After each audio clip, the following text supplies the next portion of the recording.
우리 사도 바울 선생님이 그 로마에 있는 실제로는 잘 알지 못하는 만나서 이렇게 깊은 대화를 나눠본 적이 없는 이렇게 불특정 다수의 그 성도님들에게 편지를 쓰잖아요. 그게 우리 신약 성경에 있는 로마서라고 하는 책입니다. 그 책을 펼쳐가면서 이제 이런 말을 이렇게 하고 있습니다. 초두에 보면 여러분 공동체 안에 여러분 공동체를 이렇게 섬기는 사역자와 함께 이미 하나님께서 큰 은혜를 이렇게 베푸시고 또 공동체 한가운데서 살아계신 하나님이 여러분과 함께 일하고 계심을 확신합니다. 그렇게 고백을 하면서 그럼에도 불구하고 제가 이 편지를 여러분들에게 쓰는 이유는 제게 있는 작은 은사가 이 글을 통해서 여러분들에게 소개될 때 혹여 여러분 신앙고백 공동체 안에 새로운 활력 또 도전이 되어서 그 기왕의 역사하는 은혜와 또 제가 가진 미력한 하나님과의 만남이 서로 버무려지는 과정에 하나님께서 새로운 은혜를 끼치고 또 저도 여러분들을 통해서 새로운 은혜를 경험할 수 있으면 좋겠습니다. 이제 그런 소망을 피력하는 그 말씀을 우리가 익히 알고 있잖아요. 저도 이제 그런 소박한 마음을 가지고 이 자리에 왔습니다.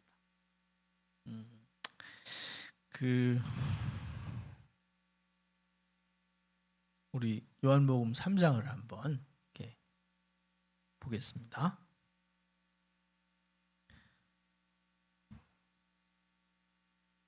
요한복음 3장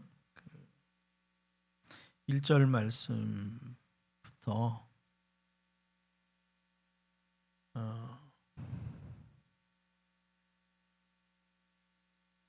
몇 절 제가 좀 읽어 내려가겠습니다. 그런데 바리새인 중에 니고데모라 하는 사람이 있으니 유대인의 지도자라. 그가 밤에 예수께 와서 이르되 랍비요, 우리가 당신은 하나님께로부터 오신 선생인 줄을 아나이다. 하나님이 함께 하시지 아니하시면 당신이 행하시는 이 표적을 아무도 할 수 없음이니이다.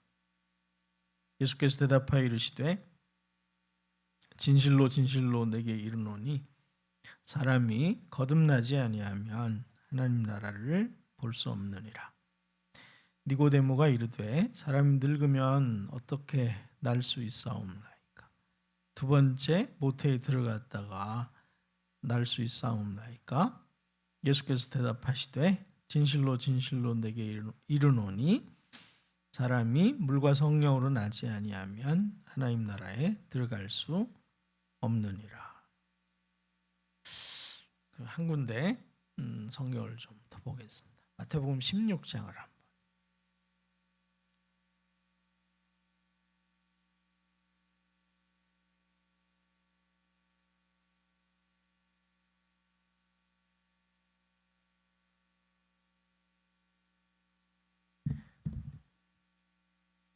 (13절) 말씀부터 제가 몇 구절 읽겠습니다. 예수께서 빌립보 가이사랴 지방에 이르러 제자들에게 물어 이르시되 사람들이 인자를 누구라 하느냐?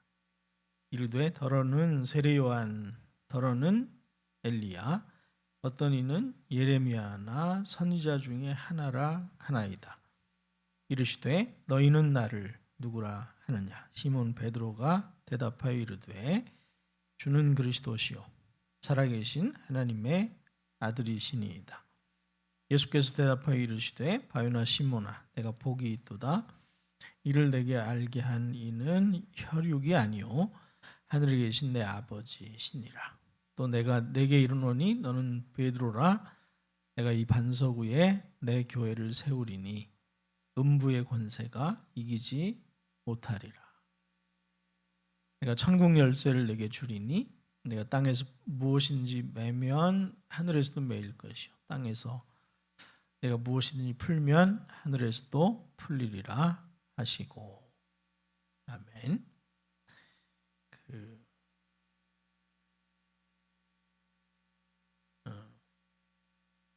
예수님께서 이제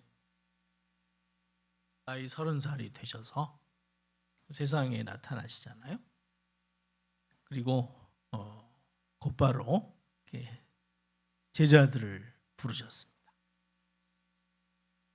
베드로, 요한, 야고를 비롯한 12제자를 부르셨어요. 그리고는 이제 공동생활을 하셨습니다. 그렇게 이제 1년이 지나고 또 2년이 지나고 3년이 지나고 3년 반이 얼추 이제 차오를 무렵에 이 기록된 말씀이 마태복음 16장 우리가 읽은 요 지점이에요. 예수께서 이제 3년에 걸친 제자들과의 공동 생활을 이렇게 마감하는 시점이다. 이렇게 볼 수 있겠습니다. 이제 마지막으로 예루살렘에 이제 올라가시는 길에서 이루어진 일이었습니다. 예수께서 이 길을 이렇게 예루살렘으로 가는 길을 앞서 걸어가시다가 중간에 뒤를 돌아보시면서 제자들을 부르셨어요. 그리고는 질문을 하셨습니다. 사람들이 나를 누구라 하더냐? 물었어요. 그랬더니 제자들이 이제 중구난방 대답하기 시작하는데 어떤 사람은 예수님을 가리켜서 세례요한 같다 이러시는 분도 있고 어떤 분은 이렇게 예레미야 같다 이렇게 말씀하시는 분도 있고 또 어떤 친구는 또 달리 말씀하는 경우도 우리가 들어보았습니다. 이제 이 대답을 이제 들으시고 두 번째 질문을 하시는데 그러면 여러분들은 너희는 나를 누구라고 생각하느냐 이렇게 12 제자들에게 사람들이 나를 이렇게 뭐라고 부르든 이렇게 질문하신 후에 몇 가지 대답을 들으시고는 질문을 바꿔서 그러면 너희는 나를 누구라고 생각하느냐 이렇게 질문을 던져놓고는 이제 한 서너 걸음 성큼 디드시고 제자들이 이제 예수님 뒤를 따르는 그런 장면이 질문을 툭 던져놓고 쑥 빠져 지나가시고 제자들은 그 예수님의 뒤를 따르면서 예수님이 던진 그 질문에 대해서 이제 답을 찾아가는 이렇게 과정이 생략되어 있는 이를 너희에게 알게 하니는 뭐 혈육이 아니요 이렇게 번역되어 있잖아요. 우리가 혈육이라는 말이 좀 쉬운 말로 바꾸면 사람들 그런 말입니다. 그러니까 질문을 툭 던져놓고 예수님은 몇 걸음 이렇게 앞서 가시고 뒤따르는 제자들이 서로 얼굴을 이제 마주 보면서 길 위에서 노상 회의를 한 거예요. 그래서 베드로가 이제 자기 생각을 동료들에게 얘기하고, 야고보가 자기 생각을 동료들에게 이야기하고, 그래서 뭐 한 3, 40분 이렇게 지난 후에 어느 정도 이제 생각들이 이렇게 모아진 거죠. 그래서 그 뒤따르는 제자들 중에 가장 선임이고 연장자인 베드로가 앞서가신 예수님을 큰 소리로 부른 거예요. 예수님. 앞서가시던 예수님이 몸을 돌이켜서 뒤를 바라보신 거죠. 그때 베드로가 예수님의 눈을 똑바로 이렇게 응시하면서 예수님 이렇게 부르고 쳐다보니까 예수님의 눈을 똑바로 응시하면서 당신은, 이렇게 헬라 성경에 당신은 이란 단어가 있습니다. 당신은 그리스도시요 살아계신 하나님의 아들이십니다. 이제 이런 고백을 한 겁니다. 이 고백을 듣고 이제 예수님이 그 고백을 하는 베드로, 말하고 있는 사람은 베드로 본인이지만 실제로 이제 예수님 당신은 그리스도시요 살아계신 하나님의 아들이십니다 하는 말 자체는 12 제자들이 모은 답이에요. 그래서 그 고백을 하고 있는 베드로를 향해서 바요나 시몬아 내가 복이 있다 이렇게 할 때 콕 집어서 베드로를 이렇게 지목했다기보다는 베드로를 비롯한 11제자 이렇게 보시면서 이 대답을 모아서 이렇게 이제 고백하고 있는 그 제자들 전부를 이렇게 둘러보시면서 칭찬하는 말씀이죠. 그러면서 이제 어떤 말씀을 하시냐면 18절 말씀을 보게 되면 내가 이 반석 위에, 여기 내가 이 반석 위에 할 때 이 반석이라고 하는 것은 베드로를 의미한다기보다는 이제 헬라 성경을 보게 되면 베드로는 이렇게 남자잖아요. 그래서 페트로스 남성형 표현을 쓰고, 그런데 이 반석 위에 내 교회를 세우리니 할 때 그때 그 반석이라고 하는 말은 남성이 아니에요. 여성이 여성. 이 반석 위에. 그래서 베드로를 비롯한 전체 제자들이 예수님을 향해서 하고 있는 그 고백, 당신은 그리스도시요 살아계신 하나님의 아드님이십니다 하는 그 고백 위에 내 교회를 세울 것이다 이렇게 말씀하시는 모습을 이렇게 볼 수 있습니다. 근데 이제 재미있는 거는 그 내 교회를 세우리니 할 때 이 고백 위에 예수님 당신은 그리스도시요 살아계신 하나님의 아들이십니다 하는 이 고백 위에 내 교회를 세우기는 하는데 지금은 아니고, 여기 이제 그 뉘앙스 아주 강하게 반영돼 있어요. 이 고백 위에 내 교회를 세우기는 하는데 지금은 아니다. 내 교회를 세울 것이다. 하지만 지금은 세울 수 없어 하는 예수님의 강렬한 의지가 이 말씀 속에 반영되어 있는 모습을 볼 수 있어요. 자, 왜 한편 이렇게 그 고백을 하는 제자들을 칭찬하시는데 왜 다른 한편 그럼 그 고백 위에 교회를 막바로 세우면 될 텐데 왜 당장은 못 세우겠다. 이제 그런 이렇게 강한 의지를 드러내시는가. 이런 질문을 우리가 좀 던져볼 필요가 있겠습니다. 그 제자들이 3년 반 동안 이제 예수님을 이렇게 만나고 예수님과 교제하고 예수님이 행하시는 일들을 많이 보지 않았습니까? 근데 여러분들 이제 성경을 이렇게 쭉 판추해 보시면 베드로, 요한, 야고보가 예수님을 처음 만난 곳이 어디인가요? 게네사렛 호숫가였죠. 그죠? 고기 잡고 있어요.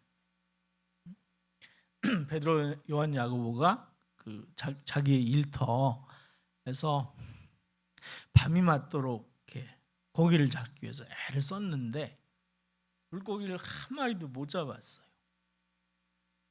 이렇게 수고하고 애쓰다 보니까 어느덧 새벽 미명이 된 겁니다. 동이 터. 이제 빈손으로 집에 가게 된 거죠. 집에는 누가 있을까요? 이렇게 아내가 있겠죠. 그렇죠? 그 빈손 들고 돌아오면 기분 좋아할까요? 좀 씁쓸해할까요? 또 아이들이 아빠를 기다리고 있지 않겠습니까? 제가 젊었을 때는 객기가 있어서 절대 그 집에 들어갈 때 열쇠로 문을 따고 들어가지 않았어요. 집에 사람이 있을 때는 꼭 이렇게 초인종을 누르고 누구세요? 아빠야. 그리고 아이들이 이제 문을 열어주면 들어가곤 했습니다. 그때 문 열어주는 아이들은 제 얼굴을 쳐다볼까요? 제 손을 쳐다볼까요? 흥미로워요. 제 손을 쳐다봅니다. 그게 이제 아내의 기대고 자녀들의 기대죠. 밤이 맞도록 개고생을 했는데 이게 손에 잡힌 게 아무것도 없는 처진 어깨, 이 실망한 마음으로 이제 그물을 개키고 있는데 그 자리에 누가 찾아오시냐면 예수님 찾아오신 거예요. 그리고는 이렇게 예수님이 좀 운동신경이 좋으셨나 봐. 배를 이렇게 발로 이렇게 밀면서 배 위에 올라타신 거예요. 여러분 이거 쉬운 거 아닙니다. 배를 발로 밀면서 배 위에 이제 올라타시는데 그리고는 베드로에게 이렇게 말씀하십니다. 깊은 곳에 가서 그물을 내리자. 이렇게 제안을 하시는데 뭐 어떻게 됐는지는 잘 모르겠어요. 좌우간 이제 배를 몰고 깊은 곳으로 갔습니다. 그리고는 그물을 던졌어요. 그랬더니 그 던진 그물에 굉장히 많은 고기들이 걸려 올라오기 시작합니다. 베드로의 배에 싣고 남았어요. 그 동료의 배에 실었습니다. 또 남았습니다. 그 세 번째 동료의 배에 이제 물고기를 가득 채웠어요. 만선이 된 거죠. 대박 난 겁니다. 로또가 당첨된 거하고 비슷한 사건. 제자들이 기분이 좋았을까요? 좀 그랬을까요? 기분이 엄청 좋았을 것 같아요. 그런데 그 장면을 가만히 따라가 보면 좀 이상한 게 있어요. 만선이 됐어요. 배 세 척이 꽉 큰 물고기들로 채워졌습니다. 이제 아내 웃는 얼굴이 떠오르겠죠. 자녀들이 아빠 손에 들려 있는 평소 갖고 싶어 했던 그 소망하던 물건이 그 손에 들려 있는 모습을 보고 활짝 웃는 모습이 떠오르지 않았겠습니까? 기분 좋은 상황이에요. 근데 갑자기 그 일에 참여했던 그 베드로가 말이에요. 기분 좋은 순간에 예수님의 발 앞에 무릎을 척 꿇고 고개를 조아리면서 뭐라 그랬습니까? 혹시 기억나십니까? 주여 나를 떠나소서 나는 죄인입니다. 여러분 좀 이상하게 생각되지 않아요? 지금 좋은 일이 일어났는데 왜 베드로는 그런 반응을 보일까요? 이런 상황에서는 그 잡은 고기 중에 좀 튼실한 놈 한 19마리 골라가지고 소쿠리에 담아서 예수님께 들려드리면서 고맙다고, 참 이렇게 생면부지인데 너무 감사하다고 집에 가셔서 잘 구워 드시라고, 그리고 생선 한 19마리 골라서 이렇게 들고 가기 쉽게 손에 들려드리는 게 정상 아니겠습니까? 근데 왜 대박난 순간에, 뛸 듯이 기뻐해야 될 그 순간에 베드로는 왜 예수의 발 앞에 무릎을 꿇고 엎드려서 주여 나를 떠나소서 나는 죄인입니다 한 것입니까? 왜 그랬을까요? 베드로가 좀 덤벙대는 게 있으니까 혹시 전에 만났었나? 그런 생각할 수 있잖아요. 만나서 예수님한테 좀 신뢰되는 일을 했었나? 성경을 이제 누가복음 5장에서 그 사건이 일어나잖아요. 4장, 3장, 2장 이렇게 소급해서 올라가 봐도 만난 적이 없어요. 처음 만나. 특별히 잘못한 게 없어요. 응? 그 예수님 통해서 이제 인생 대박이 난 건데 왜 그럴까? 이제 이 질문에 우리가 좀 주목해 볼 필요가 있습니다. 왜 이 행복한 순간에 예수님이 나이가 더 많아요? 베드로가 더 많아요? 베드로가 더 많습니다. 왜 연장자가 유대 사회에서 젊은 청년 앞에 무릎을 꿇고 왜 저런 얘기를 할까?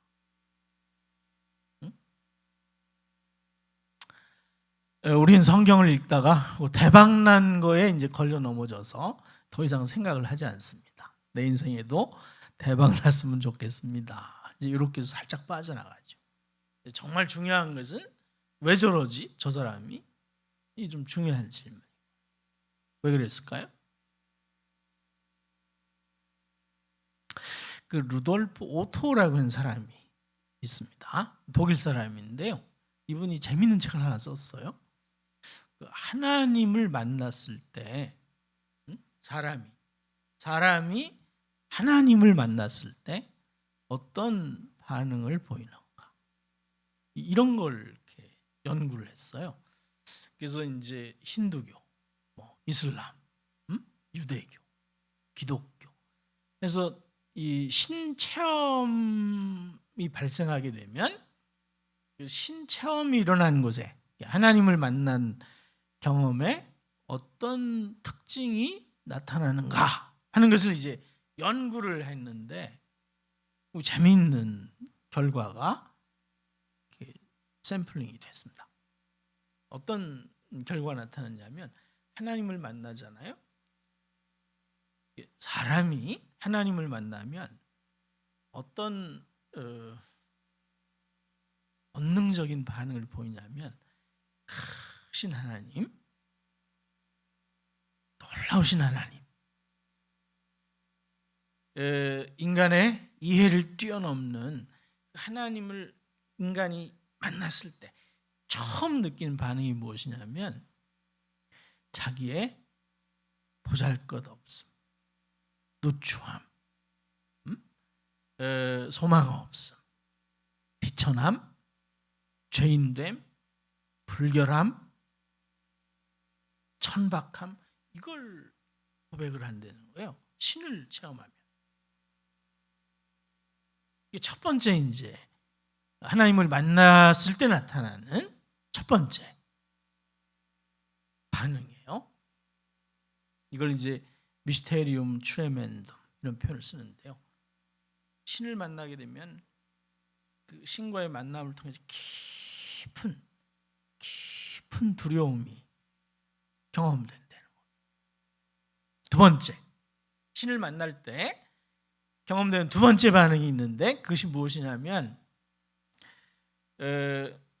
무릎을 꿇고 이제 엎드려서 주여 나를 떠나서 나는 죄인입니다. 이제 이렇게 고백을 하니까 예수님께서 그 베드로를 보시면서 뭐라고 말씀하시는 거 아니? 나를 따라오라. 내가 너로 사람을 낚는 어부가 되게 하리라. 이 말씀하신 거예요.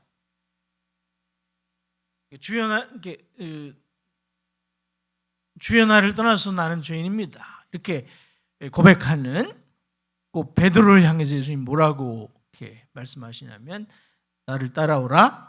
내가 너로 사람 낚는 어부가 되게 하리라. 하는 이 말씀을 이렇게 던졌습니다. 그랬더니 베드로가 즉시로, 여기 보면 즉시 이런 표현이에요. 즉시로 배를 버려두고 물고기를 포기하고 그물도 포기하고 즉시로 뭘 하는 거야? 예수를 좇으니라 이렇게 되어 있습니다. 왜 이런 반응을 보일까요?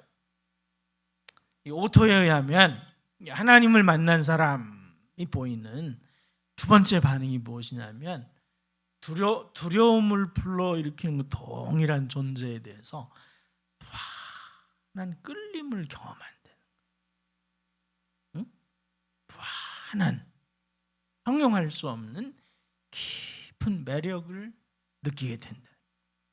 그러니까 지금 이 물고기 잡는 이 사건을 통해서 베드로가 뭘 경험했는 거야? 자신에게 깊은 곳에 가서 그물을 던져라 이렇게 말씀하시는 생면부지에 이 예수라고 하는 청년에게서 베드로가 뭘 보았는 거야? 하나님을 본 거예요. 그래서 그 예수님 앞에 무릎을 꿇고 엎드려서 주여 나를 떠나서 나는 죄인입니다. 네, 그 고백을 하는 베드로를 향해서 예수께서 나를 따라오라. 내가 너로 사람을 낚는 어부가 되게 하리라 하시니 즉시로 배와 그물과 고기를 버려두고 예수님을 좇아요. 왜 좇는 거 아니? 예수님에게 무한한 끌림을 경험했기 때문에. 무한한 끌림. 그러니까 이 물고기 잡는 이 사건에서 성경이 우리에게 전달하고 싶은 중요한 메시지가 무엇이냐면 맨 처음 예수님과 제자들이 만난 그 사건, 그 현장에서 어떤 사건이 일어나는 거 아니?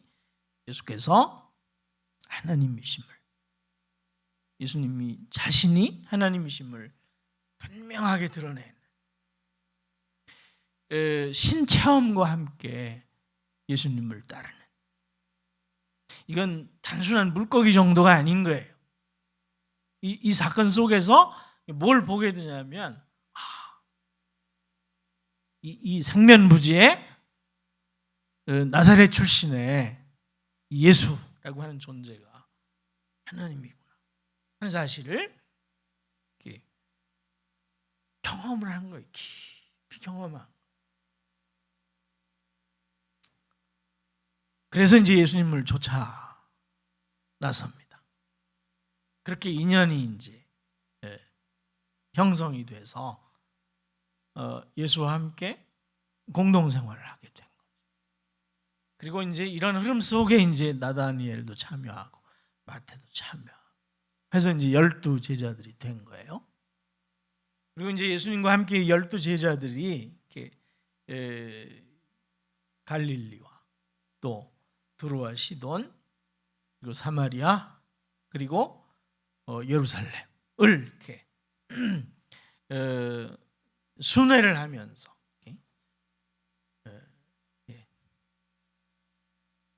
생활을 함께 하는데 이 과정에서 예수님의 관심은 어디에 있었을까요? 예수님은 누구를 이렇게 제자들에게 알리고 소개하는 데 관심이 있었을까요? 누구를 알렸을 것 같습니까? 예수님은 이렇게 자기 소개를 했습니다. 자기 소개. 제자들하고 3년 반 이렇게 얘들아 미안해 하고 그 자기 소개를 하는데 그러니까 시간이 지나면서 이제 예수님을 좀 더 깊이 알기 시작하는 거예요.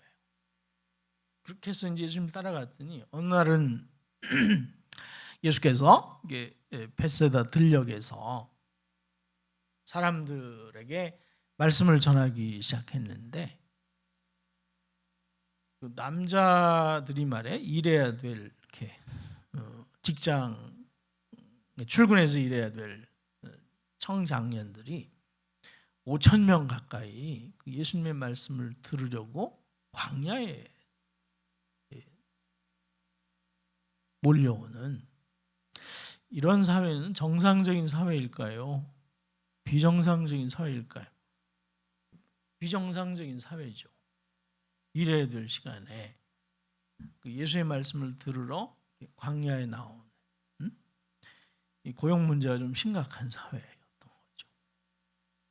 예수님이 그 남자만 5천이지 않습니까? 말씀을 전했어요.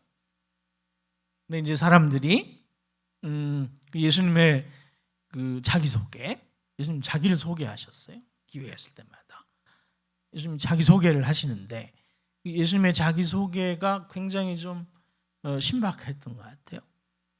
그래서 몰입이 되고 듣다 보니까 10시, 11시, 12시 정오가 된 겁니다. 예수님도 배가 고프고 거기에 있던 청중도 배가 고프고 제자들도 이제 뒤치다꺼리 해야 되니까 훨씬 더 피곤하고 배고팠을 것 같아요. 그래서 걱정스러운 이렇게 마음을 가지고 예수님 때 되기 전에 좀 돌려보내시죠. 했더니 예수님 그런 말에 별로 관심을 기울이지 않고 이렇게 말씀을 계속 전하는 거예요. 때가 됐어요. 그때 한 소년이 자기 먹으려고 가지고 나왔던 도시락이 계기가 돼서 축사를 하니까 거기에 모였던 5,000명이 이렇게 먹고 12광주리가 남잖아요. 그러니까 기적을 베푸실 때 예수님이 제자들 것도 따로 챙겼다 이렇게 생각해 볼 수 있죠. 예수님이 살짝 유머 감각이 좀 있으신 분인 것 같아요. 본인이 직접 들고 가긴 좀 그러니까 13광주리 하지 않고 12광주리 이렇게 만들어서 처음 만날 때 신체험을 하고 그리고 예수님과 동행하면서 뭘 경험했냐면 벳세다 들녘에서 보리떡 5개와 물고기 2마리로 5,000명을 먹이는 광경을 본 거예요. 제자들은 그런 광경을 보면서 야, 내가 배 세척을 고집하지 않고 그날 잡은 물고기 그거 내가 연연해 하지 않고 예수 따라오기를 잘했다고 생각했을까요? 잘못했다고 생각했을까요? 잘했다고 생각했겠죠. 시간이 지날수록 잘 따라 나섰는데 이런 생각이 드는 겁니다. 사람들의 이목이 이제 예수에게 집중되기 시작하는 거예요. 단순히 제자들의 이목만 사로잡은 것이 아니라 그 백성들의 이목을 사로잡는 예수 무브먼트가 생긴 거예요. 예수께서 동리를 다니시면서 연설을 하시는데 청중이 말이죠. 청중이 12명에서 5,000명. 이 오병이어와 같은 기적은 한 번 행했습니까? 한 번 이상 행했습니까? 한 번 이상 행하셨어요. 예수 주변에 사람들이 모이기 시작하는데 그 12명 정도가 아니라 5천, 7천, 만 명. 예수께서 예루살렘에 올라가서 이렇게 말씀을 선포하실 때는 당시 예루살렘에 6월절이 되면 한 10만 명 모였다고 그래요. 예수를 따르는 사람들이 엄청나게 많아지기 시작하는 겁니다.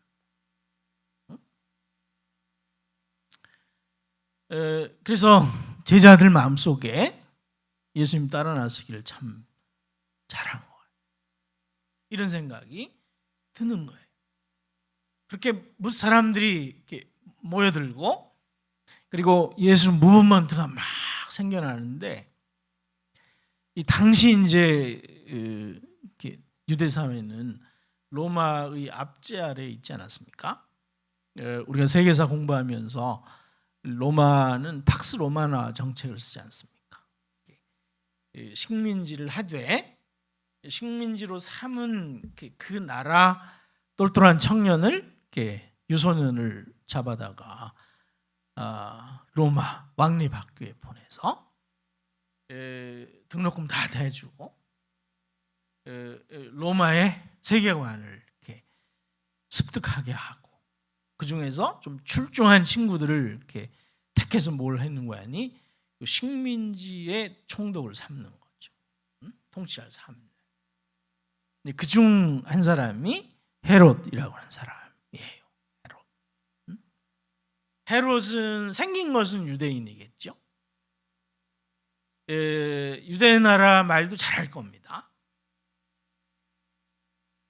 그러니까 식민지 압제하에 있는 사람들의 정서적인 면에서는 이렇게 우리와 가까운 사람, 이런 의식이 생길 수 있지만, 실제로는 뼛속 깊이 어떤 사고를 하는 사람이에요?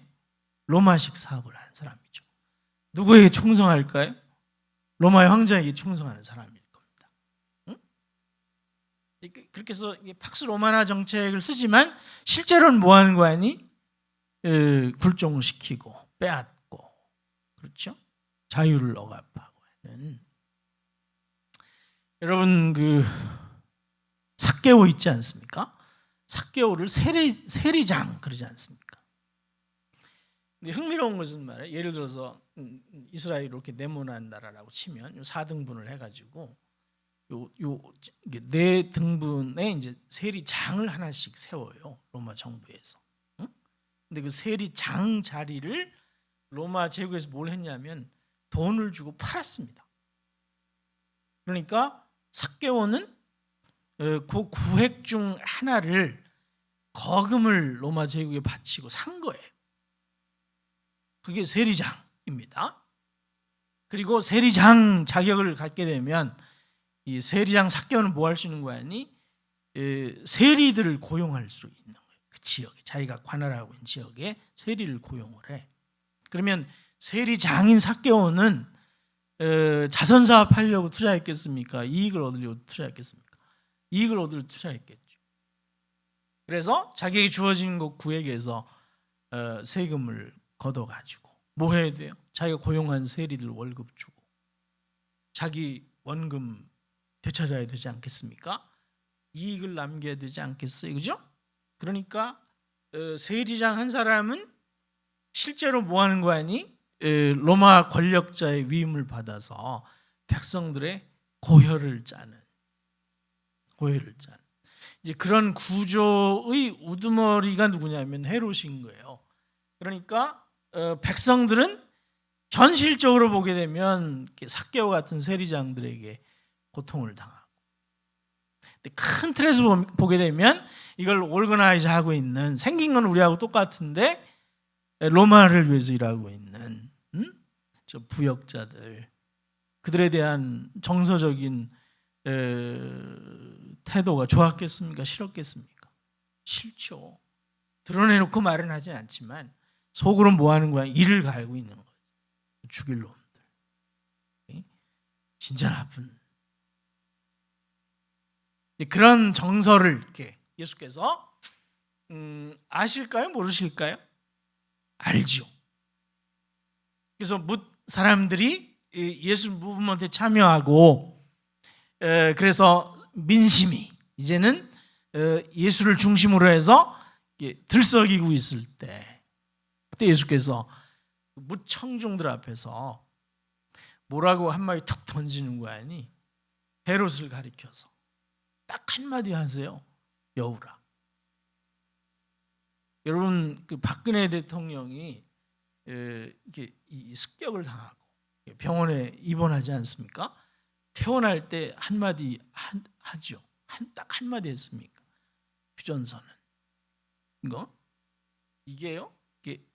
몇백 마디 말보다 훨씬 더 청중들의 가슴을 파고 들어가는 거예요. 예수님이 하나님일 뿐만 아니라 빈 들녘에서 축사 한 번 하셔가지고 5천 명을 이렇게 먹일 수 있는 역량을 가진 그런 스케일을 넘어서 어떤 감각을 가지고 있는 거 아니? 정치적인 감각이 있는 거예요. 응? 청중을 모아서 여차하면 뭐 할 수 있는 거 아니?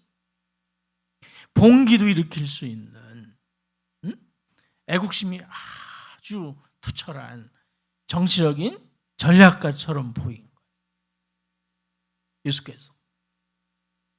그런가 하면 이 이스라엘이라고 하는 민족은 대단히 종교적인 공동체 아니겠습니까? 그런데 그 예수 당시에 그 예루살렘 성전을 중심으로 해서 종교적 실권을 가지고 있던 사람이 누구냐면 그 안나스라고 하는 제사장, 대제사장을 중심으로 하는 가문인데요. 안나스가 어떤 사람이냐면 로마 제국이 말이에요. 팍스 로마나 정책에 의해서 대제사장의 옷 있지 않습니까? 대제사장은 특별한 옷을 입잖아요. 그 대제사장의 옷을 이렇게 로마 제국이 돈 주고 팔았습니다. 그래서 안나스가 뭘 하는 거 아니? 큰 돈을 투자해서 그 옷을 산 거예요. 안나스는 이스라엘 민족의 종교적인 그 정체성, 그것을 아주 고귀하게 생각해서 비록 로마 황제가 이 나라를 통치한다고 하더라도 이 민족은 본질적으로는 하나님과 관계 맺고 살아가야만 하는 백성. 그래서 이 영역은 절대 로마의 권력이 스며들면 안 돼 하고 헌신된 마음으로 이 자리를 샀을까요? 돈놀이 하려고 샀을까요? 돈놀이 하려고 산 거예요. 그래서 그 대제사장의 옷을 사는데 엄청난 돈을 투자한 겁니다. 그래서 그 자리를, 그 옷을 사서 입고는 뭘 하는 거 아니? 본전을 찾아가는 거예요. 그래서 성전에서만 통용되는 동전을 만들어서 열심히 일해서 벌어온 이 실용화폐, 그것을 성전에 들어와 성전세를 바칠 때는 성전에서만 통용되는 것하고 환전을 해야 돼요. 환전료를 엄청 비싸게 받아 처먹은 겁니다. 응? 그리고 이 보통 사람들이 그 로마 압제하에 말이에요. 이 고용도 시원찮은 그 환경에서 제사 드리기 위해서 마음을 다해서 재물을 준비해서 오면 그냥 온갖 시비를 다 걸어가지고 다 퇴짜를 납버려요. 그리고 싼 값에 팔게 만들고 다시 재물을 성전에서 파는 것으로 되사게 하는데 거기서 차익을 엄청 낭비. 도둑놈들이, 대제사장들이 예수님 보시기에는 하나님의 기도하는 집을 강도의 구렬로 만드는 나쁜 놈들이. 그래서 그런 현상이 예루살렘 성전 마당에서 일어나고 있을 때 예수님이 그 현장에 나타나셔서 그 장사치들의 상을 이렇게 뒤집어 엎어요.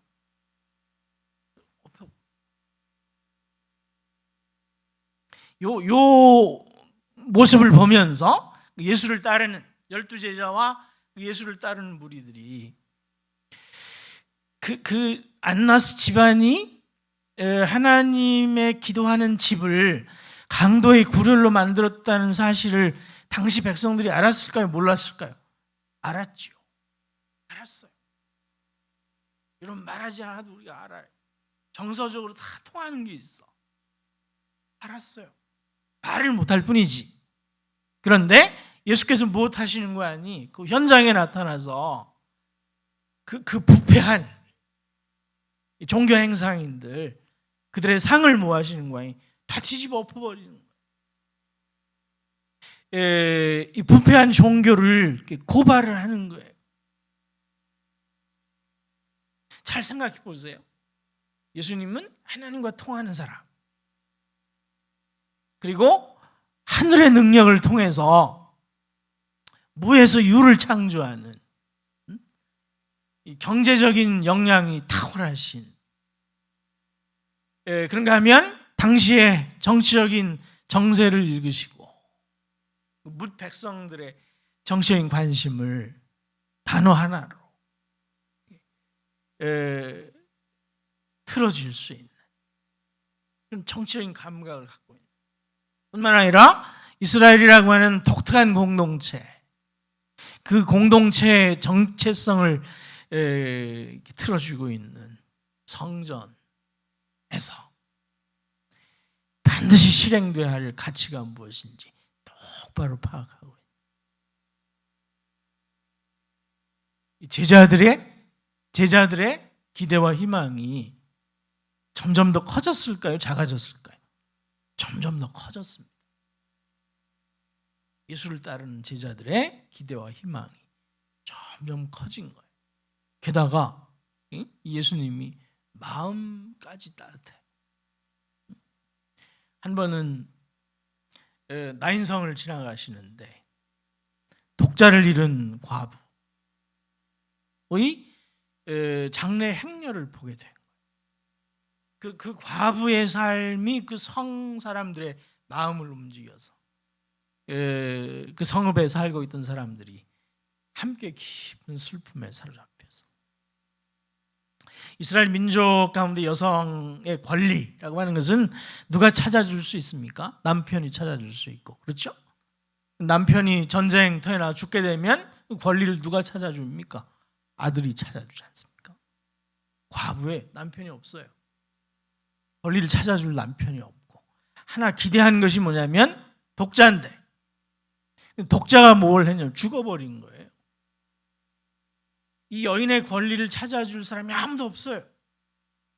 말 그대로 어떤 존재가 되냐면 사회적으로 버림받은 노숙자와 같은 삶을 살아갈 수밖에 없는 그 여인의 삶의 형편을 꿰뚫어 보시고 그 창자가 뒤틀리는 깊은 연민을 이렇게 드러내시고 그 행렬을 멈추시고 독자를 살려내셔서 그 여인의 권리를 회복시켜 주시는, 소외된 자, 가난한 자에 대한 깊은 관심을 갖고, 그러니까 제자들이 보기에 예수님은 이게 매력 덩어리인 거예요.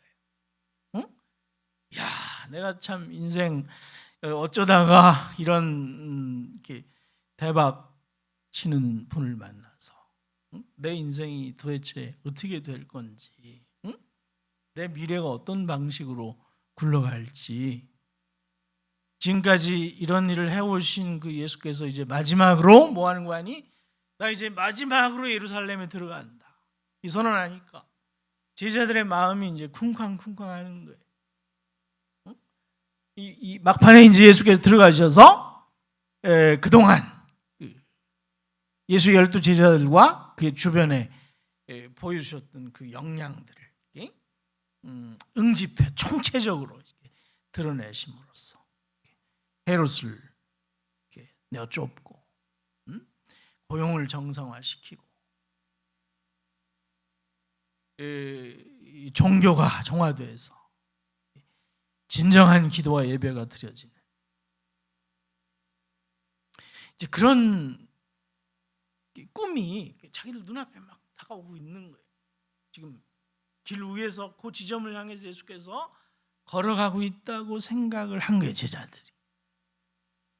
그래서 예수님께서 제자들을 돌아보시면서 너희는 나를 누구라고 생각하냐 할 때 그 제자들이 길 위에서 이제 노상 토론을 하고 정리된 생각을 이렇게 손에 줬을 때 예수님이 부른 거죠. 예수님, 이렇게 돌아보니까 당신은 그리스도시요 살아계신 하나님의 아드님이십니다.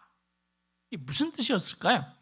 여러분이 그리스도라고 하는 말은 이렇게 크리스토스라고 하는 헬라어죠. 이게 기름 부음 받은 자 그런 말인데, 이걸 히브리어로 번역을 하면 뭐가 될까요?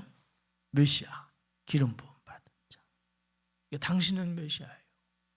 할 때 제자들의 머릿속에는 어떤 그림이 그려졌을까요? 광야에서 만나와 메추라기로 뭇 백성을 먹였던 모세 같은 존재. 바위를 쳐서 반석에서 물이 터쳐나오게 했던 그런 존재.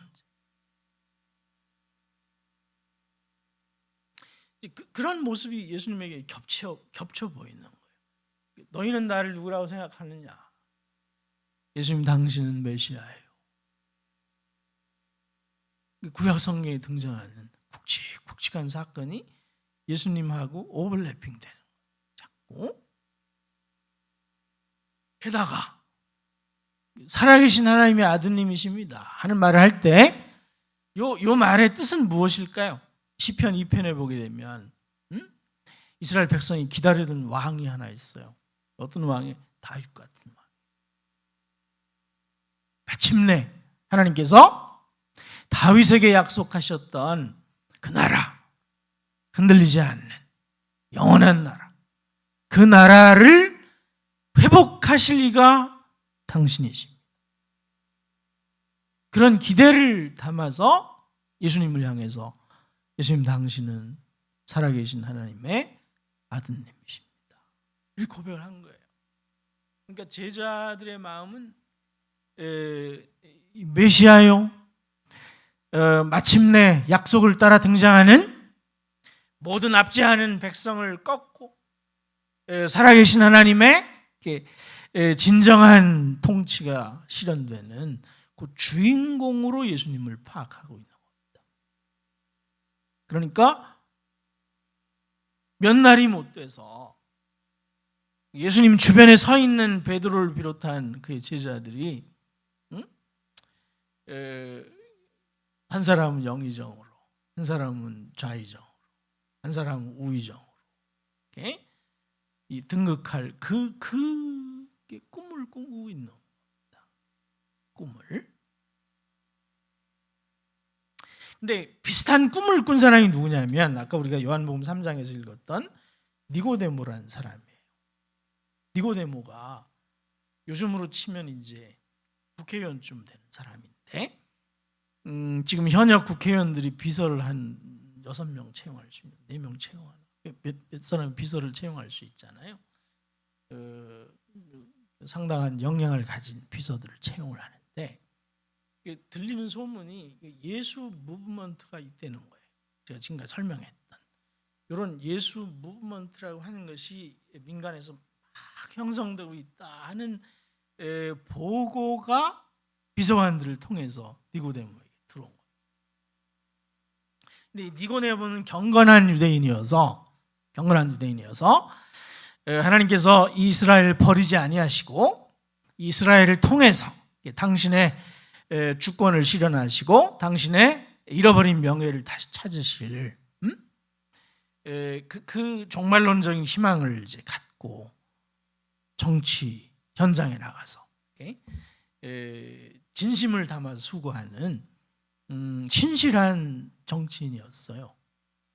그런데 이 비서들을 통해서 들어온 보고를 이렇게 들어보니까 예수 무브먼트가 굉장히 신선하고 참신한 거예요. 마치 구약에서부터 하나님께서 친절하게 소개해 주었던 그 일들이 그 예수를 통해서 막 실현되고 있는 것 같은 판단을 한 겁니다. 그래서 보좌관들이 손에 쥐어진 보고서를 쭉 검토해 보고는 밤에 찾아온 거예요. 똑똑 문을 두드렸습니다. 청년 예수를 찾아온 거예요. 그리고 상당한 관직을 종기현과 함께 구현하고 있던 니고데모가 이렇게 말을 건네요.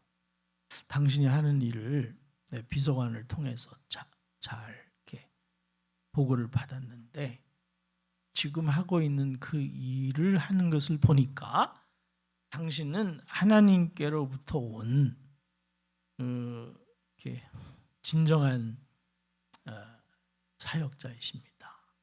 이렇게 굉장히 중요한 이렇게 함의를 담은 이야기예요. 이걸 조금 다른 말로 하게 되면 저랑 같이 역사를 한번 도모해 보시겠습니까? 그런 이야기예요. 촌놈 예수, 그 제자들 12명인데 그럼 쓸만한 인간이 누가 있습니까? 근데 그 예수 무브먼트를 니고데모가 이제 눈여겨보고 그 권력자가 중앙의 권력자예요. 민주당의 한 원내대표쯤 되는 사람이에요. 눈에 띄면 다음 공천 얻을 수 있다고. 그래서 예수님 찾아온 거예요. 예수에게는 절호의 찬스입니다. 인간적으로 생각하면 이거 쉽게 오지 않는 기회예요. 이 제안을 하는 니고데모의 손을 덥석 잡고 역시 정치적인 해안이 있으십니다. 안목이 있으십니다. 그럼 뭐 덥석 안고 말이지 몇 바퀴 돌면 인생이 바뀔 수 있는 순간이에요. 그게 요한복음 3장. 굉장한 기회. 살아가면서 한 번 올까 말까 한 그런 세속적인 관점에서 보게 되면 큰 기회의 순간이에요. 그런데 이 니고데모의 이 상당한 평가, 상당한 배려와 존중이 담겨 있는 이 평가를 들으신 예수님께서 뭐라고 말씀하시는 거 아니? 사람이 거듭나지 않으면 하나님 나라를 볼 수가 없다. 지금 예수는 니고데모는 어디에 관심이 있는 사람 같아요? 하나님 나라가 회복되는. 다윗에게 약속했던 그 하나님의 통치가 이스라엘 민족을 통해서 실현되는 거기에 관심이 있는 거죠. 그 관심사를 예수와 함께 공유했으면 좋겠다. 너도 우리와 한편이 돼서 우리가 소망하고 있는 그 나라가 실현되는 일에 같이 협력했으면 좋겠다. 어때? 이렇게 제안하고 있는 순간에 말이죠. 예수께서 니고데모의 그 제안을 우리가 얼른 생각하면 일단 접수하고 이렇게 생각할 수 있지 않습니까? 근데 예수께서 뭐라고 말씀하시는 거 아니? 사람이 거듭나지 않으면 하나님 나라를 볼 수가 없다. 여러분, 우리가 성경에 보면 하나님 나라 뭐 이런 그 말씀들이 많이 나타나잖아요. 하나님 나라가 뭡니까? 하나님 나라. 한 번은 예수님이 이렇게 누가복음에 보면 바리새인들이 예수님을 향해서 막 따져 물어요. 하나님 나라가 도대체 어디 있냐? 이렇게 막 따져요. 바리새인들이. 왜 예수님에게 이 양반아, 이제 이 분위기가 이런 거예요. 양반아, 하나님 나라 도대체 어디 있어? 이렇게 따져 묻는데 왜 따져 묻는 거 아니? 예수님이 맨 처음 세상에 등장하시면서 뭐라고 선포하시는 거 아니? 회개하라. 하나님 나라가 가까이 왔느니라 했거든요. 회개하라. 사람들의 관심이 막 모아지고 있는 그 찰나에 예수께서 뭐라고 선언하는 거 아니? 회개하세요. 하나님 나라가 가까이 왔습니다. 이렇게 치고 사역했거든요. 치고 나오면서. 그렇게 1년이 지나고 2년이 지났어요. 뭔가 시작될까 싶었어요. 그런데 손에 잡히는 게 없는 거예요. 바리새인들이 볼 때는. 그래서 어느 날 이제 바리새인들이 작심하고 뭐 하는 거 아니? 예수를 찾아 나와서 따지듯이 물어요. 이 양반아, 하나님 나라 도대체 어디 있어? 뻥카야. 뭐 이런 느낌인 겁니다. 그때 예수께서 뭐라고 말씀하시는 거 아니? 하나님 나라는 여기 있다. 혹은 저기 있다 하지 못하리니 하나님 나라는 너희 안에 있느니라. 이런 말씀하시는데요. 이게 이제 재밌는 말씀인데, 너희 안에 할 때 그 안에라고 하는 요 단어가 헬라어로는 엔토스 이런 단어를 씁니다. 그냥 음가만 아시면 됩니다. 엔토스 이런 단어가 있는데, 이게 영어로 이제 번역될 때는 두 가지로 번역이 가능해요. 하나는 within, 마음속에 이렇게 번역할 수도 있고, 다른 한편 among, 우리 한가운데 이렇게 번역할 수도 있습니다. 근데 어떤 뜻으로 쓰였는지는 사전만 찾아가지고는 알 수 없어요. 뭘 확인해야 되냐면 문맥을 봐요. 상황을. 자, 지금 누가 예수님에게 따져 묻고 있어요? 바리새인들이 따져 묻고 있습니다. 하나님 나라가 어디 있어요? 이렇게. 예수께서 뭐라고 답변하시는 거 아니에요? 하나님 나라가 여러분 안에 있습니다. 이렇게. 첫 번째 한번 적용을 해보겠습니다. 바리새인들의 마음속에 하나님 나라가 있다. 이거 적절해요? 부적절해요? 불편하지. 하나님, 이 바리새인들의 마음속에 하나님 나라가 임했다. 이건 좀 불편해요. 그죠? 그럼 그건 치워버리고, 두 번째, 바리새인 하나, 바리새인 둘, 바리새인 셋, 바리새인 넷이 있는데 그 한가운데 있다. 이런 뜻은 되지 않습니까? 두 번째 의미는. 그러면 지금 바리새인들이 예수님에게 따지는데 어떤 형태로 따졌을까요? 바리새인 80명이 예수를 둘러싸고 하나님 나라가 도대체 어디 있어? 협박하듯이 묻는 거예요. 그때 예수께서 뭐라고 답변하시는 거 아니? 하나님 나라는 여러분 한가운데 있습니다. 그때 하나님 나라는 뭘 뜻할까요? 예수님 자신을 뜻하는 거예요. 회개하세요. 하나님 나라가 가까이 임했습니다. 가까이 임했다 하는 말의 뜻이 무엇이냐면, 하나님 나라가 손을 쭉 뻗으면 만질 수 있는 곳에 와 있습니다. 회개하세요. 손을 쭉 뻗으면 만질 만한 곳에 와 있는 하나님 나라는 뭘 뜻할까요? 예수님 자신을 뜻해요. 예수님 자신이 하나님 나라. 회개하세요. 하나님 나라가 가까이 임했습니다 하는 말의 뜻은 회개하고 나를 영접하세요. 그런 뜻입니다. 응?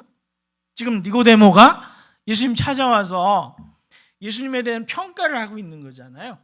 그 비서들이 들려준 자료에 의해서 예수님을 평가를 하는데, 당신을 통해서 하나님 나라가 구현될 개연성이 있다, 가능성이 있다, 우리 함께 마음을 합쳐서 이 무브먼트를 한번 전개해 봅시다, 이렇게 이야기를 하고 있는데, 지금 예수님이 니고데모, 야가 아니고 형님, 형님, 선생님, 지금 그 눈으로 보는 게 다가 아니요, 그런 뜻이에요.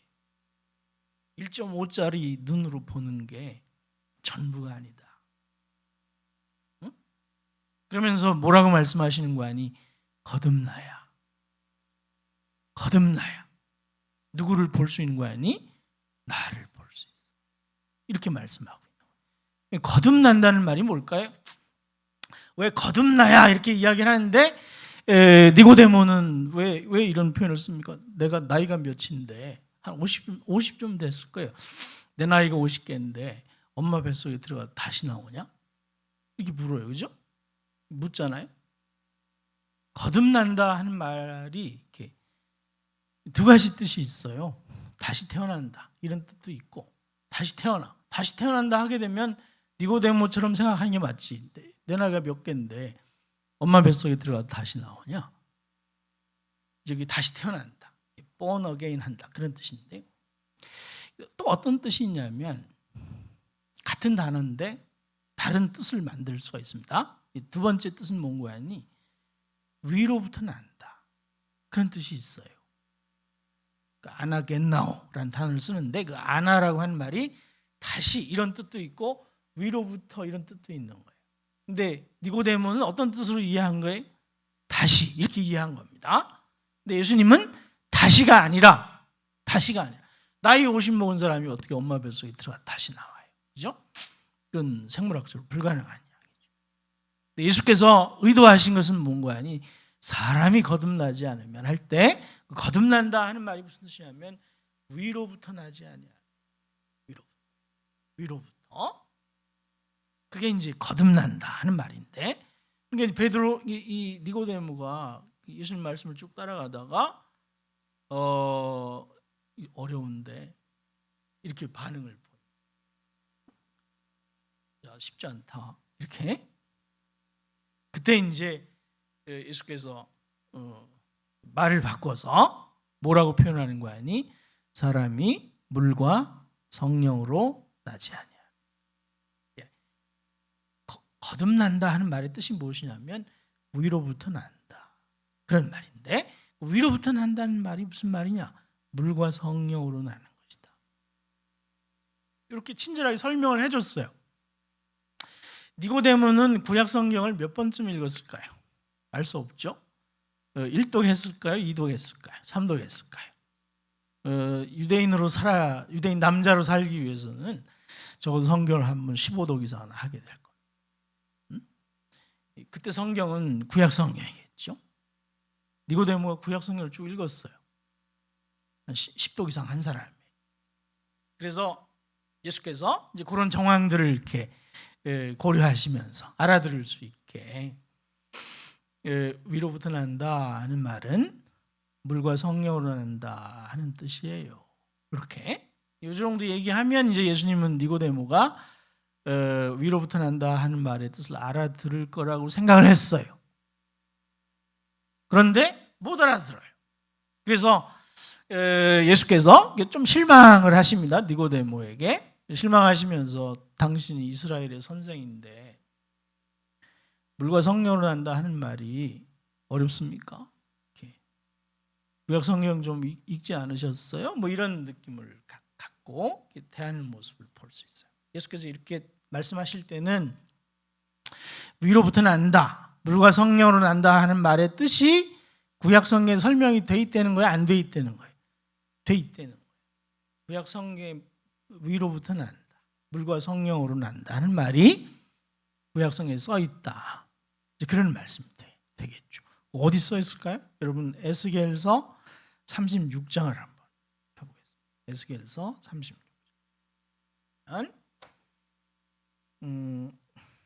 36장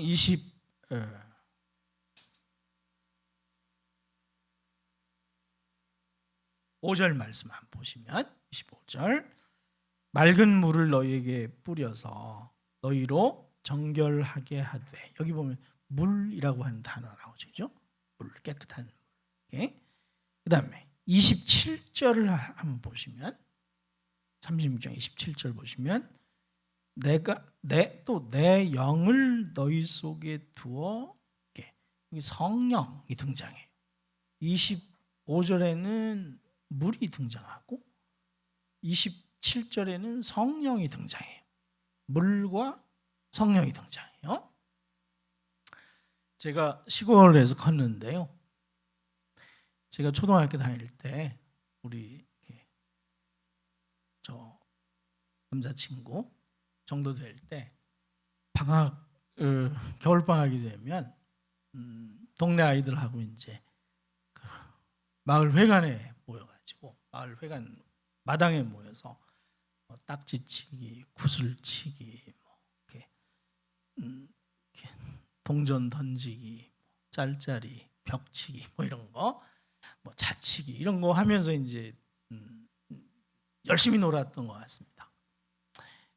한참 놀다 보면 이제 몸에서 열이 나니까 바깥 온도하고 몸 안의 온도가 좀 차이가 나게 되면 어떤 현상이 생겨요? 성에가 끼죠, 그죠? 콧물이 흘러요, 사람으로 치면. 그래서 놀다가 콧물이 흐르면 쭉 닦고 이렇게 쓱 문지른 다음에 계속해서 놀아요. 응? 땀이 이렇게 먼지, 땀, 먼지, 땀, 먼지 계속 켜켜이 쌓여 여기. 응? 그리고 한 5시쯤 되면 이제 그 시골은 잡다한 소음이 없잖아요. 집 어귀에서 아버지가 대화하게 부르면 그게 한 1km 넘어까지 들려. 그 청아한 목소리가. 그럼 이제 그 목소리를 듣고 밥 먹으러 이제 집으로 달려가지 않습니까? 막 뛰어가지고는 이렇게 대충 물에 손 쑥 집어넣고 하고는 들어가서 밥 먹고 자고 그 다음 날도 놀고 먼지가 쌓이고 또 그렇게 한 10일 정도 지나게 되면 때가 막 이렇게 켜켜이 쌓여. 이게 이완과 수축이 밖에 나가면 이렇게 수축되고 따뜻한 안방에 들어오면 이완이 될 거 아니에요. 이완과 수축이 감당이 안 되는 시점이 생겨요. 때가 너무 켜켜이 쌓여서 그래서 이게 어느 순간 쩍 갈라져 피가 나. 이제 그러면 이제 어머니가 부엌에 가마솥에 물을 데펴가지고는 큰 들통에 물을 채우고 저를 거기다 집어넣어요. 한 30분 이렇게 집어넣고 볕단 볕 집단 있지 않습니까? 그 뒤에 보면 포프라기가 있지 않습니까? 이걸 뭐 이렇게 모으면 이게 천연 유기농 이태리 타올이 돼. 그걸 물에 이렇게 살짝 적셔가지고는 한 30분 불려놓은 이렇게 몸에 때를 그 이태리 타올을 가지고 딱 자꾸 쫙 돌리잖아요. 이게 켜켜이 쌓인 때가 싹 벗겨지면서 속살이 확 살아나는데 이걸 뭐라고 그러냐면 이렇게 중생이라고 불러요. 여기 25절에 보면 맑은 물로 손에 때를 씻겨내는 것처럼 그렇게 성령께서 우리 마음에 묵은 때를 뭐예요? 씻겨내시는. 이걸 뭐라고 표현하는 거니? 물과 성령으로 거듭난다. 이 표현하는 겁니다. 니고데모는 그 마음에 켜켜이 쌓인 뭐가 있을까요? 당시 유대인들의 기대, 당시 유대인들의 소망, 당시 유대인들의 철학, 당시 유대인들의 나라 사랑, 당시 유대인들의 로마를 향한 애증 이런 것들이 마음에 켜켜이 쌓여 있는 거예요. 켜켜이. 응? 그래서 그런 마음의 눈을 가지고 뭘 보고 있냐면 예수를 보고 있는 거예요. 예수를 보고 있어요. 그래서 그런 눈을 가지고 예수님을 보니까 지금 니고데모가 예수를 찾아올 때 마음에 품은 소원을 이루어줄 수 있는 그런 존재로 보인 거죠. 요 지점에서는 마태복음 16장에서 예수님 당신은 그리스도시요 살아계신 하나님의 아들이십니다 라고 고백하는 제자들이나 지금 몰래 한밤중에 예수를 찾아온 니고데모의 비전이나 똑같습니다. 예수님 당신은 메시아예요. 하나님께서 약속하신 이스라엘을 나라를 회복할 그래서 다윗 임금의 영광을 재현할 로마의 권력자 시저를 자기 앞에 무릎 꿇릴 수 있는 그 시저의 똘만이 헤롯을 권좌에서 내어쫓을 수 있는 그의 영을 쫓아서 이스라엘 나라를 착취하고 있는 세리장들, 부패한 종교 지도자들 내어쫓을 수 있는 그런 희망을 한 몸에 지닌 그런 존재이십니다 하고 예수님 찾아오고 있는 거예요. 여러분 우리가 예수님 믿을 때 이제 그때 이야기를 좀 넘어서 우리 이야기를 좀 보게 되면 여러분 예수님 믿음으로 말미암아 여러분이 경영하는 사업에 물고기 잡는 배에 물고기가 가득 실렸으면 좋겠습니까? 안 좋겠습니까? 예수님이 여러분 삶 속에 찾아오셔서 여러분의 생업에 복을 주시는데 이거 뭐 경영하고 있는 그 사업체에 하나님께서 축복을 쏟아부어 주시는데 그냥 뭐 만선이에요. 하나님께서 내가 사랑하고 섬기는 예수님이 여러분 삶 속에 찾아오셔서 우리의 핍절한 것들을 채워주시고 우리가 가지고 있는 보잘것없는 자산, 그 보리떡 5개, 물고기 2마리 그거 사용하셔서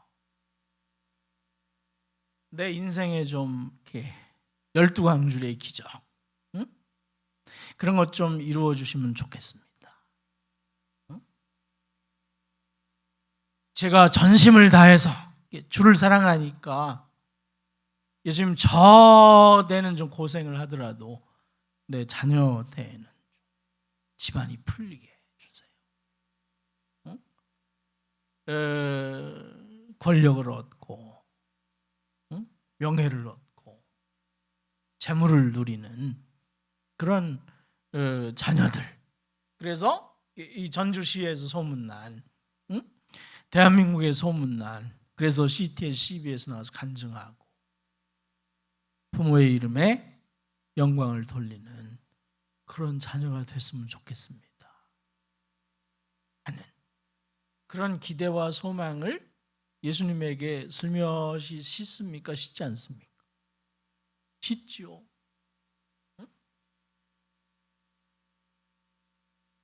이 자본주의 사회에서 볕들 날 없이 살아가고 있는 소외된 내 삶 속에 이 삶을 긍휼히 여기셔서 슬픔 가운데 기댈 것 없이 상실된 자로 사회에 버려질 그 나인성 과부를 찾아오셨던 것처럼 내 삶을 방문하셔서 내 삶을 위로하시고 무너진 내 삶을 일으켜 주시옵소서 하는 그런 기대를 예수님 신앙 고백 안에 슬며시 얹어놓은 기억이 있으십니까? 없으십니까? 저는 있습니다. 여러분은 없으실까? 응? 이 기대, 이 소망, 이것이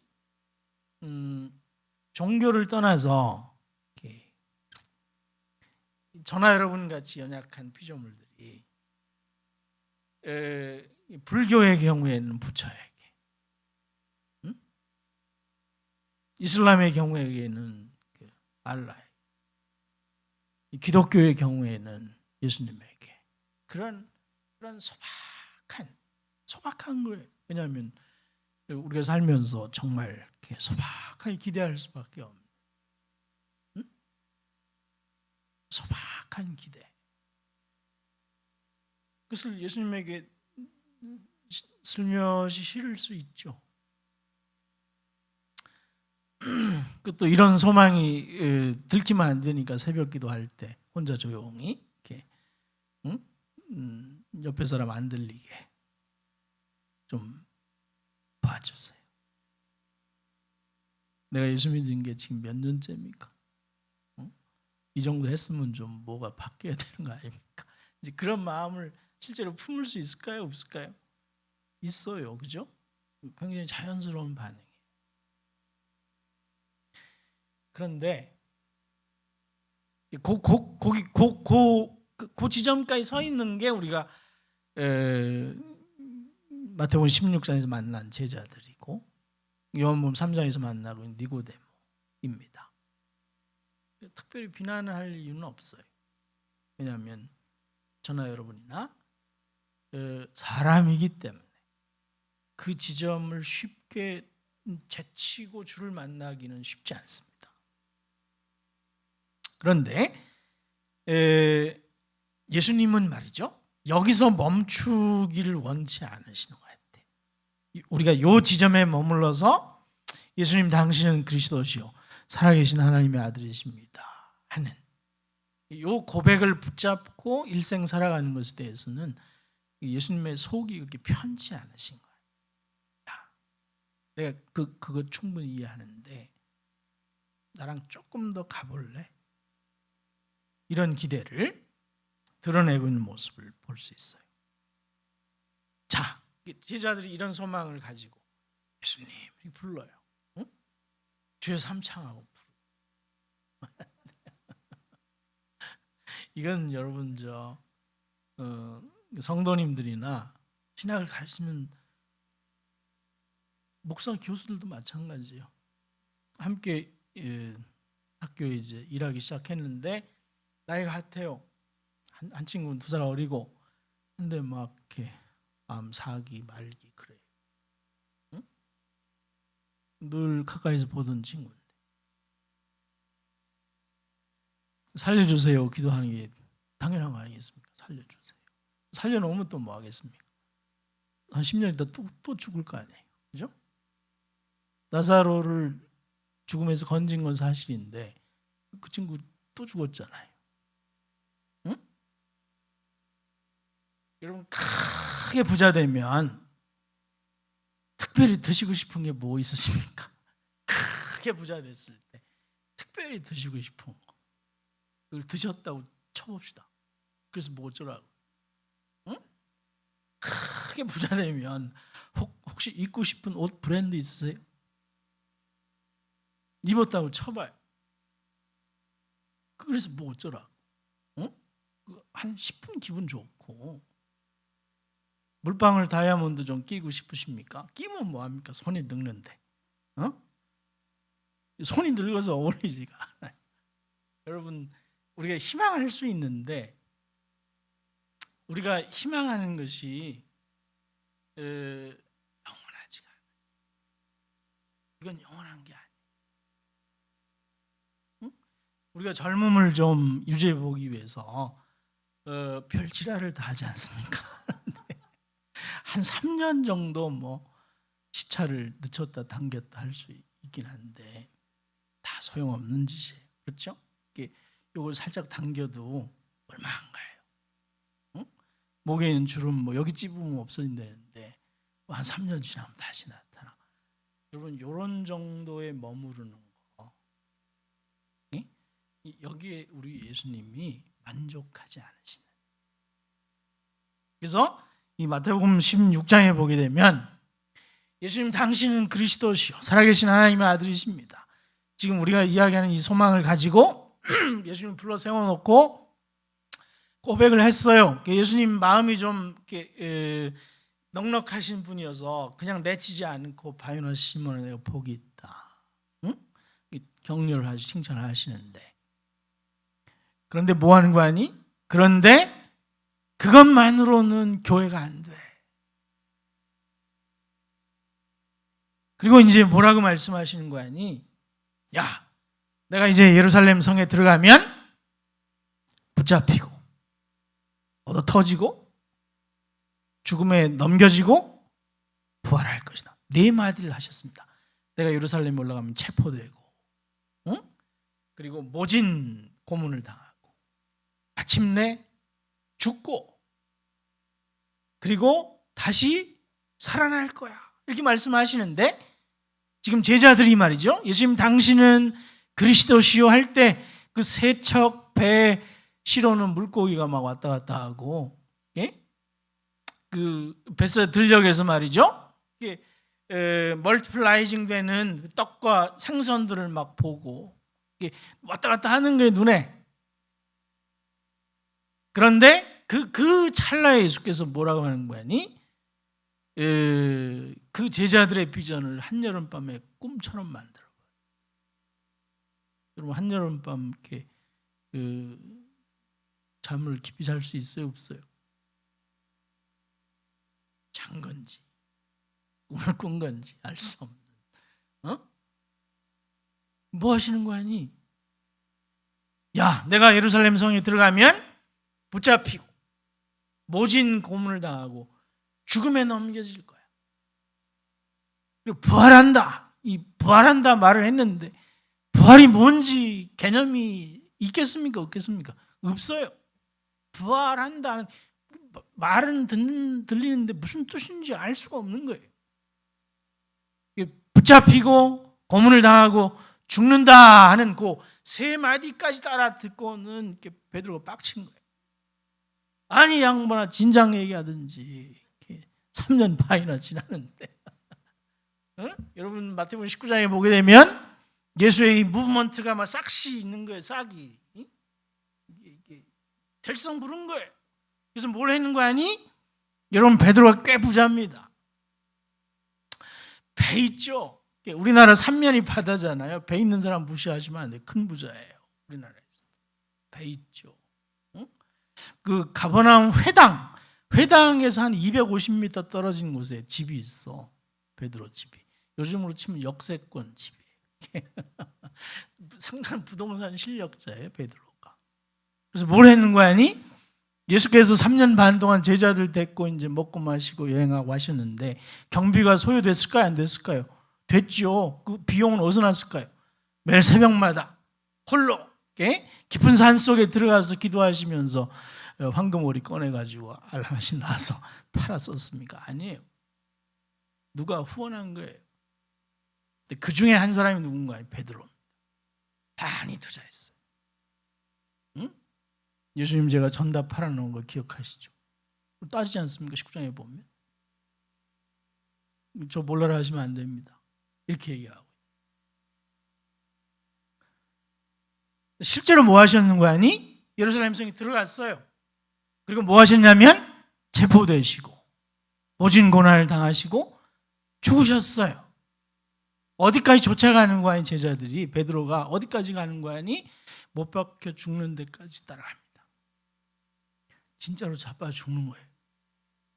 아니 저 양반 진짜 죽네. 그리고는 깨몽한 거예요. 쉽게 얘기하면 야 내가 지금 한여름밤에 꿈꾼 거다 이거. 응? 더 이상 미련 걸고 내가 여기에 인생 허비할 게 아니다 하고는 제자들이 베드로, 요한, 야고보가 뭐 하는 거예요? 자기 일터로 원래 일터로 돌아가. 제껴놓은 배 끄집어내. 응? 정리해뒀던 금을 꺼내서 작은 코 다시 살려내고 물고기 잡으러 다 포기한 거예요. 그런데 예수님이 뭐 하시는 거 아니? 제자들이 알아먹지 못한 한 가지. 뭐예요? 부활하신 거예요. 부활했어요. 저나 여러분들은 우리 인생을 볼 때 어디까지만 이해하고 따라갈 수 있는 죽음까지 이해하고 따라갈 수 있어요. 근데 뭔 우리가 따라갈 수 없는 거 아니? 부활은 우리 이해를 넘어서 들어도 이해가 안 돼. 그런데 분명히 죽었어요. 아리마대 요셉의 무덤에 안장하는 거 봤어요. 끝났다. 땡처리하고 다 돌아갔어요. 그런데 어떤 일이 발생했는 거 아니? 예수께서 그 무거운 무덤 돌문을 옮기시고 부활하신 거예요. 다시 어디를 찾아와요? 물질하는 데 찾아오고 바닷가에 다시 찾아오세요. 다시 불러요. 얼마나 놀랐을까요? 분명히 죽었는데. 제자들이 뭘 보는 거 아니? 이제는 빵, 물고기, 권력, 자녀 출세, 건강, 자본주의 사회를 살아가면서 기댈 만한 어떤 둔덕, 여기에 머물러 있지 않아요. 시선이. 그 시선이 어디로 가는 거 아니? 우리의 죽음 넘어 삶으로. 우리의 70여 강건한 80인 이 삶 넘어. 부활하신 예수와 함께 마침내 누릴 쇠하지 않고 썩지 않고 병들지 않고 녹슬지 않고 영원한 그 삶이 우리의 70이요 강건한 80인 그 삶 너머의 삶이 예수와 함께 우리의 삶 속에 뚫고 들어오는구나.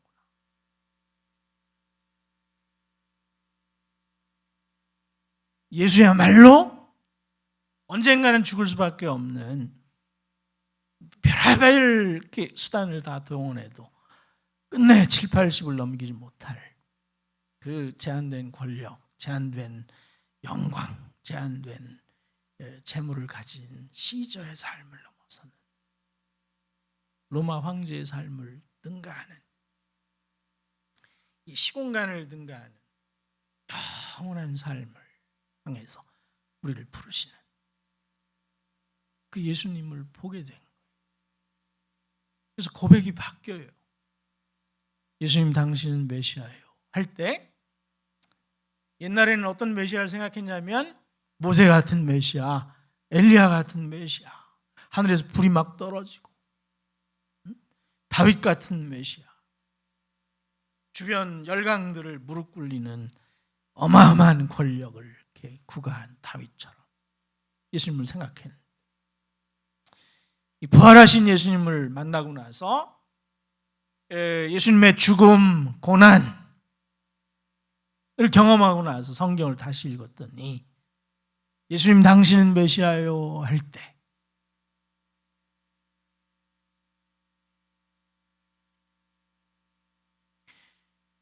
죄를 범함으로 말미암아 죽음에 넘겨진, 그래서 우리가 이 땅에서 경험하고 있는 온갖 비참함을 겪고 있는 죄인인 저와 여러분들의 죄값을 짊어지고 의로운 자로서 불의한 우리를 대신하셔서 우리의 죽음을 죽으심으로 우리를 죄와 사망의 통치에서 건져내신 메시아, 고난받는 하나님의 종으로서 메시아. 예수님 당신 실제로 죽으셨어요. 그런데 그 죽음은 저를 위한 것이었습니다. 예수님 당신은 실제로 고난당하셨어요.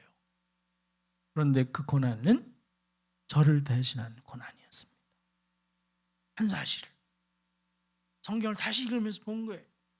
예수님 당신은 그리스도시요 하는 고백이 바뀌지 않아요. 내용이 바뀌어요. 살아계신 하나님의 아들이십니다 하는 말이 바뀌지 않아요. 내용이 바뀌어요. 어떻게 바뀌는 거야니? 부활하심으로 말미암아 진정으로 살아계신 하나님의 아들인 것을 증명하시는, 이제 교회라고 하는 공동체는 말이에요. 요 지점, 못 붙잡히시고 고난을 당하시고 십자가에 못 박혀 죽으신 요 지점을 우리가 함께 넘어가는 거예요. 그리스도와 함께 그리스도 죽음에 참여하고. 그래서 그리스도와 함께 십자가에 죽어요. 죄와 사망의 통치에서 벗어날 길을 찾고 부활하신 주님과 함께 뭐하는 거 아니? 올 세대의 생명, 영원한 생명 참여하는 그 길을 열어주시는 분이 예수님 당신이십니다. 우리가 그 예수님과 함께 이 세상 권력, 이 세상 명예, 이 세상 재물에 대해서 죽고 그 그리스도의 부활에 참여함으로써 올 세대의 영광, 올 세대의 생명과 올 세대의 평안에 참여하는 그 기회를 우리에게 제공하시는 분이 당신이십니다.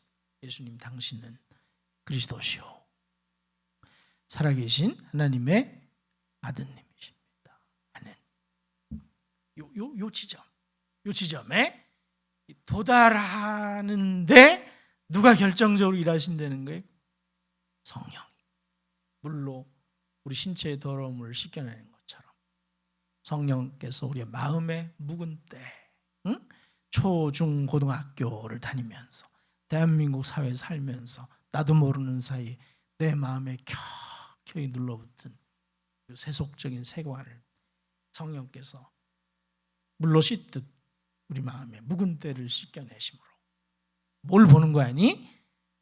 예수를 통해서 우리에게 주어지고 있는 생명, 예수를 통해서 우리에게 소개되고 있는 영원한 삶, 진정한 행복, 진정한 통치자 되심, 그것을 붙잡는. 그래서 누구든지 성령으로 아니하고는 예수를 뭐라고 고백할 수 없다? 주라 할 수 없고, 성령으로 난 자마다 예수를 저주받을 자라 할 리가 기적. 그 성령이 우리 안에서 일으키시는 생명의 역사입니다. 누가 성령의 사람이냐? 예수님 당신이 그리스도이십니다. 예수님 당신이 살아계신 하나님의 아들이십니다. 예수님 당신이 주님이십니다. 하는 사실을 마음 깊은 곳에서부터 붙잡고 고백하고 그와 함께 자기 삶을 설계하는. 그럼 예수님은 실제로 주님이실까요? 아닐까요? 예수님 실제로 주님이세요. 그 예수님께서 무엇 하시는 거예요? 실제로 이 우주를 창조하시고 실제로 이 우주 가운데 온갖 아름다운 과일을 창조하시고 온갖 아름다운 식량을 창조하시고 온갖 아름다운 일거리를 창조하시고 온갖 아름다운 삶의 기회들을 만들어 가시는 진정한 주님이에요. 성령을 통해서 우리가 마음 깊은 곳에서 예수님 당신은 진정한 주님이십니다. 이 눈에 보이는 것을 넘어서 눈에 보이는 것, 보이지 않는 것까지도 통치하시는 진정한 주님이십니다 하는 말을, 고백을 우리 마음 깊은 곳에 붙잡을 때 주님이 여러분의 고단한 삶 속에 찾아오세요. 보리떡 5개와 물고기 2마리로 살아가는 그 삶의 기적을 만들어내십니다. 몸이 아파서 고통하고 있는 그 삶의 자리에 찾아오셔서 위로하시고 한 10년 더 살아라. 한 20년쯤 더 살아도 괜찮아. 회복시켜 주시고 격려하시고 그런 기적과 함께 그런 간증과 함께 예수께서 살아보니 예수님 정말 내 삶의 진정한 주인이십니다 하는 사실이 정말 마음속에 고백되고 실제로 여러분 삶 속에 그런 기적을 체험하시면 그 예수님 몰래 숨겨놓고 살아가시겠습니까? 이렇게 소문도 내고 하시겠습니까? 응? 혼자만 알고 있으면 양아치지. 그렇지 않습니까? 좋은 분이니까 혼자만 안다 이런 사람들이 있더라고. 민족의 어떤 세계관적인 측면에서 중국 사람들이 그렇더만요. 금에 이렇게 혼자만 알고 있어. 근데 바울은 뭐라고, 혹시 그런 사람들이 있을까 뭐라고 말씀하시는 거 아니? 내 속에 놀라운 일을 행하시는 진정한 그리스도요, 진정한 살아계신 하나님의 아들이신 분이 내 안에 놀라운 기적을 이 세대를 넘어서는 가치를 보고 그것을 붙잡고 그 예수와 함께 기뻐하는 그 삶을 경험한 사람이 자기 것으로만 삼으면 그건 빚쟁이다. 왜냐하면 하나님께서 그리스도를 통해서 우리에게 이 구원의 선물을 하실 때는 어떤 부탁과 함께 하시는 거 아니? 이 구원의 기쁜 소식을 이렇게 전해라 이렇게 말씀했어요. 전해라 이렇게 말씀하셨는데 전하지 않으면 뭐 하는 거 아니? 빚쟁이에요. 내 안에 일어나고 있는 이 놀라운 경험, 내 안에 일어나고 있는 새로운 생명의 움직임, 그것을 혼자만 갖고 있으면 응? 여러분 이렇게 오다 보니까 강 양편에 그 아파트들이 많더만, 응? 좀 찾아다니세요. 그래서 전도지 다시 찍고, 응?